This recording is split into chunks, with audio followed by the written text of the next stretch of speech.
ముఖ్యమంత్రి యొక్క పైనుండి ఆదేశాలు ఉన్నా కూడా మంత్రికి 100% ఒక న్యాయం చేయడానికి రెవెన్యూ శాఖకు ఒక మంత్రిని, గొప్ప మంత్రిని ఇచ్చినందుకు ఈ ఖమ్మం జిల్లాకి రుణపడి ఉన్నాం. ఎందుకంటే ఇంత పెద్ద సాహసోపేత నిర్ణయం ఎవరు చేయలే. ప్రతి రెవెన్యూ గ్రామానికి ఒక అధికారి కావాలంటే 11,000 మందిని కావాలి. గతంలో 6,000 మందే ఉండే.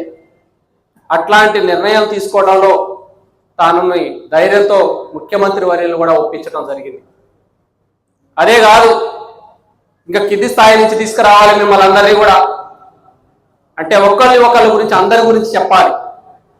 అవుట్సోర్సింగ్ ఎంప్లాయీస్కి 10 సంవత్సరాలైనా కూడా వాళ్ళు ఉద్యోగం చేస్తూ వారికి ఒక జీవో రూపంలో వారిని గుర్తించిన సందర్భాలు లేవు.